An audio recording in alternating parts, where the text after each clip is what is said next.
It's hard to imagine the extent of the convulsion at the weekend in Saudi Arabia. The kingdom's 32-year-old Crown Prince Mohammed bin Salman, who became the heir apparent this year, has carried out a sweeping royal purge, ostensibly an anti-corruption drive, including billionaire Prince Alawid bin Talal and 10 other princes, one the Chief of the National Guard.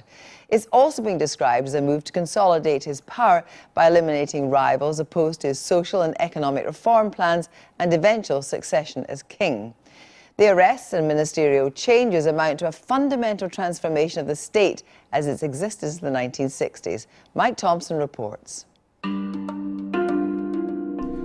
Few outside Saudi Arabia had heard of Prince Mohammed bin Salman before his father became king in January 2015. But since then, the 32-year-old has become the most powerful man in the world's biggest oil-exporting nation, after being named first in line to the throne 6 months ago by his father, King Salman. The prince's rise has been rapid and his policies and methods controversial.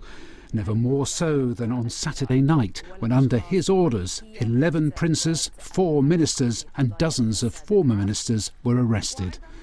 Among those previously powerful and untouchable figures was billionaire Al-Walid bin Talal, co-owner of London's Savoy Hotel and one of the wealthiest men in the world.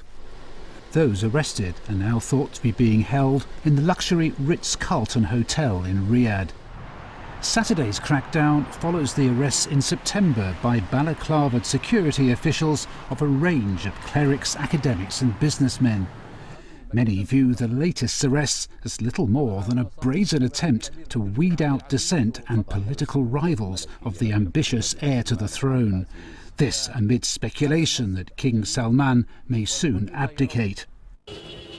Early on Saturday evening, the Crown Prince, whose first move on becoming Defence Minister was to launch his country's military campaign in Yemen, removed the Minister of the National Guard, Prince Miteb, who had been regarded as a potential rival to the throne. But his supporters argue that such measures are needed to push through austerity reforms and help diversify the economy of this oil-dependent nation. The Crown Prince recently took charge of the country's newly created Anti-Corruption Committee, adding to his long list of powerful posts. It's not yet clear just how far he will go to silence his remaining critics, or whether self-interest rather than national interest is determining his policies. Mike Thompson. Well, joining me now in the studio is Frank Gardner, our security correspondent. Frank Gardner, first of all, for the Crown Prince to act so quickly over the weekend and decisively, he must have had strong backers. Well, for a start, he's got his father, the king, King Salman, who is the absolute ruler in Saudi Arabia. But the king is 81 and he's not in good health. And essentially, he has devolved a huge amount of power to his favourite son, the man you've just seen there, the Crown Prince. He's got another backer, a pretty important one, President Trump.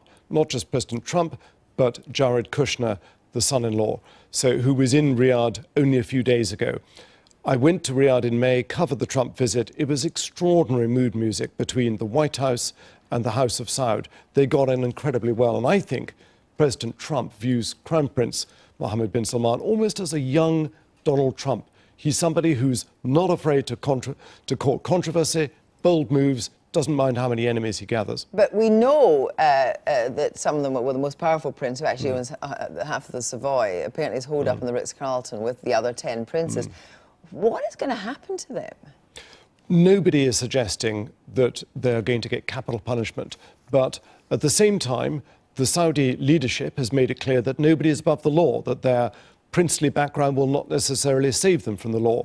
But the charges haven't been made precisely public. We know that they are accused of abuse of power, of corruption, of bribery, etc.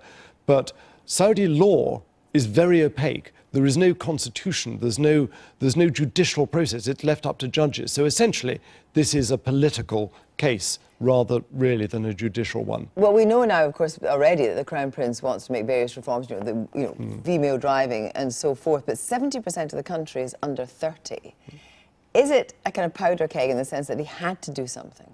He did. And I think, probably the way to look at this, Kirsty, is let's look at it as a spectrum. If you're optimistic, if you're a fan of Crown Prince Mohammed bin Salman, as many, many young Saudis are, you would say he sees the future, he's a visionary, he knows that they can't go on in the way they have been, something's got to change. They've got to wean themselves off the way they've been dependent on oil income, find proper jobs. Pessimists would say that he is melting the glue that holds the country together, and that's a very risky thing to do. And also, you know, there's no sign of any kind of flowering of democracy. This is a case of actually collecting power unto himself. It is, again, to try to give him the benefit of the doubt. It's in order to push through the reforms he wants. But this is a man who's already got massive power. He controls the military, the economy, the royal court, foreign policy, you name it, it's in his hands. And what are the implications for the region? Providing he can maintain the loyalty of the tribes, the families, the middle classes, the business community, and that's a big if right now, but if he can keep that under control, then he could go down in history as the man who saved Saudi Arabia from an uncertain future. But his detractors are saying that he is going on a bold and risky path that is really, really dangerous for that country. Frank, thanks very much indeed.